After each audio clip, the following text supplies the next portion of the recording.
Samsung के foldable market में आ चुके हैं, इंडिया में भी लॉन्च हो चुके हैं। पेरिस में अनपैक्ड इवेंट के दौरान कंपनी ने टोटल 7 प्रोडक्ट लॉन्च किए हैं, लेकिन अभी फिलहाल मेरे पास ये 2 प्रोडक्ट्स हैं जो है Galaxy fold 6 and Galaxy flip 6। Galaxy Z fold 6, Z flip 6 इसे बोलते हैं, बट हम बात करेंगे फोल्ड 6 और फ्लिप 6 की। अभी फ्लिप 6 का रिव्यू नहीं करूंगा, अभी सिर्फ फोल्ड 6 का रिव्यू करूंगा और आपको बताता हूं कि ये जो फोन है इस बार पहले से क्या बदला है और क्या इंप्रूवमेंट्स हैं और कैसा अपग्रेड है। प्राइसिंग की बात कर लेते हैं तो इस बार कंपनी ने प्राइस को पहले के मुकाबले काफी ज्यादा कर दिया है। आपको 1,64,65 के करीब आपको इसका बेस वेरिएंट मिलेगा।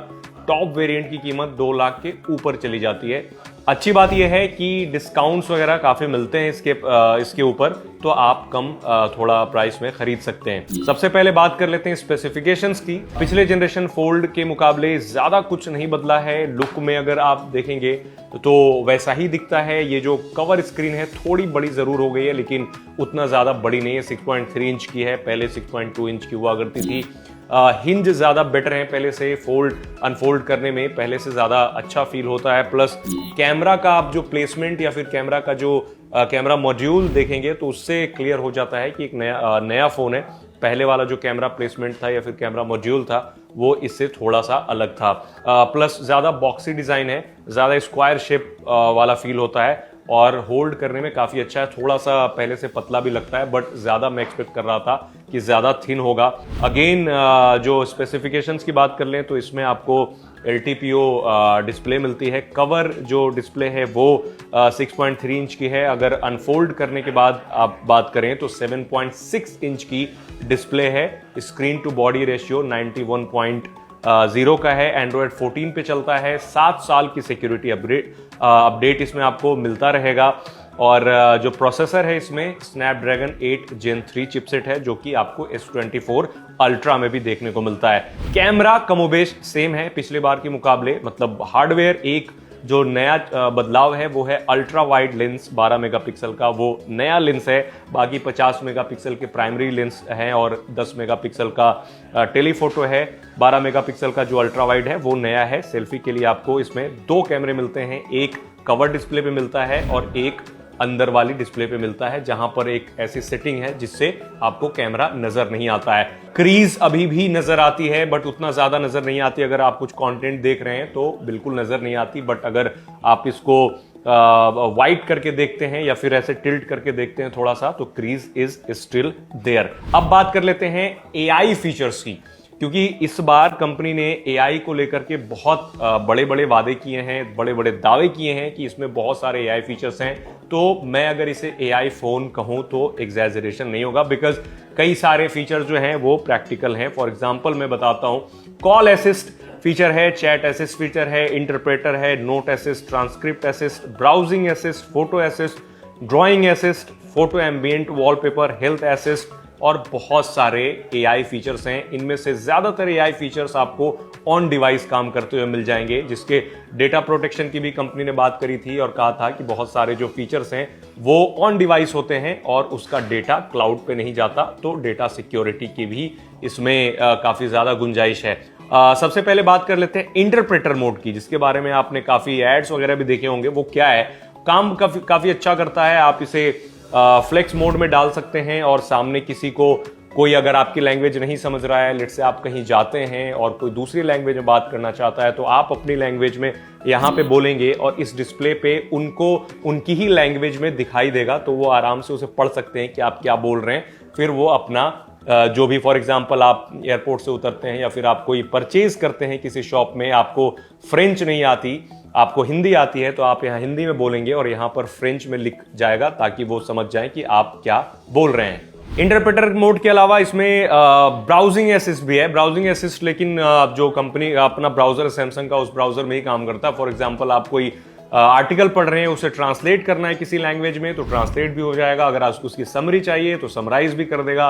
नोट एसिस्ट भी उसी तरीके से काम करता है, स्पेल चेक कर देगा, समराइज कर देगा, और ट्रांसलेशन जो भी आप किसी भी लैंग्वेज में ट्रांसलेट कराना चाहते हैं वो भी हो जाएगा। चैट असिस्ट की बात करें तो वो अगर आप किसी को टेक्स्ट मैसेज कर रहे हैं या फिर चैटिंग कर रहे हैं तो वहां भी रियल टाइम आपको ट्रांसलेट करके दे देगा। सबसे अच्छा फीचर फोटो असिस्ट का मुझे लगता है कि आप किसी भी इमेज पे जाकर के कोई अगर आप ड्रॉ करना चाहते हैं, फॉर एग्जांपल ये सेटअप है, यहाँ की एक इमेज है, मैंने फोटो क्लिक कर ली और मुझे कोई ऑब्जेक्ट ऐड करना है तो आपको कुछ नहीं करना है, आपको बस ड्रॉ कर देना है। कोई भी ऑब्जेक्ट ऐड करने के लिए वो ड्रॉ कर देंगे एंड देन एआई से जनरेट होकर के वहां पर जो आप ऑब्जेक्ट ड्रॉ करेंगे वो as it is, for example आपको यहां पर बाइक रखनी है या फिर एक स्पीकर रखना है, कुछ भी रखना है, तो वो काफी अच्छे से एआई काम करता है। मैंने कई सारे ट्राई किए हैं, वो अच्छा काम करता है। ड्राइंग असिस्ट अगेन एक बहुत इंटरेस्टिंग फीचर है। आप ड्राइंग असिस्ट में कुछ भी चीज फॉर एग्जांपल ड्रॉ कर रहे हैं, आपकी ड्राइंग अच्छी नहीं है, आपकी स्केचिंग अच्छी नहीं है, but still you want to do, तो उसमें क्या होता है कि इलस्ट्रेशन में बहुत सारे ऑप्शन मिलते हैं आपको।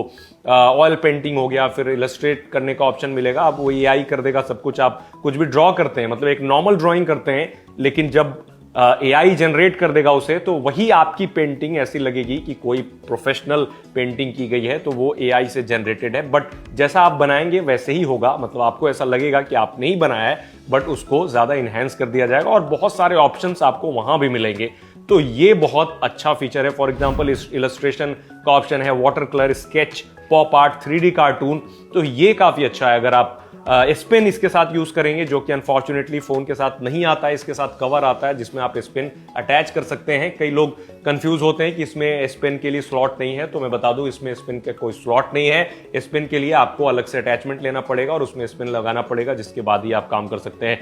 तो ये जो कई सारे जो एआई फीचर्स हैं वो काफी इंटरेस्टिंग लगे और मैंने ऑलमोस्ट सारे एआई फीचर्स यूज किया और सारे टू द बिल्कुल प्रिसाइज हैं, कोई परेशानी नहीं होती। बट इनमें से बहुत सारे एआई फीचर्स हैं जिनके लिए आपको इंटरनेट की जरूरत पड़ेगी, एटलीस्ट वन टाइम इंटरनेट की। जैसे लैंग्वेज इंटरप्रेटर के लिए आपने लैंग्वेज पैक अगर डाउनलोड कर लिया है तो आपको फिर इंटरनेट कनेक्शन की जरूरत नहीं पड़ेगी, ऑफलाइन ऑन डिवाइस भी काम कर सकते हैं। और जो दूसरे फीचर्स हैं, फॉर एग्जांपल आप मल्टीटास्किंग कर सकते हैं, चूंकि ये फोल्ड है, जाहिर सी बात है, तो कई सारी आप एक साथ में काम करना चाहते हैं तो उसके लिए वन यूआई जो अपना इनका कस्टम यूजर इंटरफेस है एंड्रॉयड पे जो चलता है वो इसमें है और आप बहुत सारे फीचर्स यूज कर सकते हैं मल्टीटास्किंग के। एक साथ आप 3-4 विंडो ओपन करके काम कर सकते हैं साइड बाय साइड।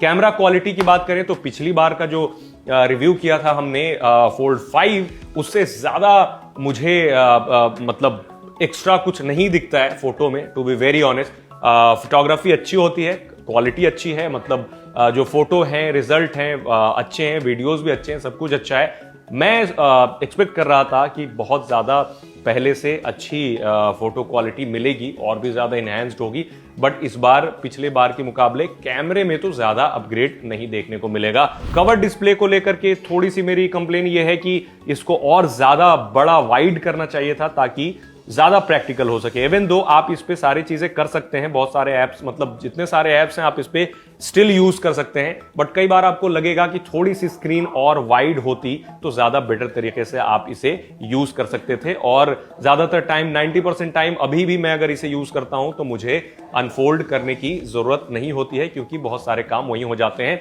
बैटरी की का बात करें तो बैटरी आपको 4400 mAh की बैटरी मिलती है इसमें।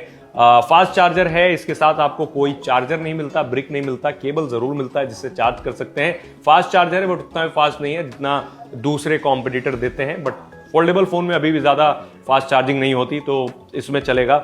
ओवरऑल फोन काफी अच्छा है। प्राइस थोड़ा सा ज्यादा कर दिया गया है इस बार।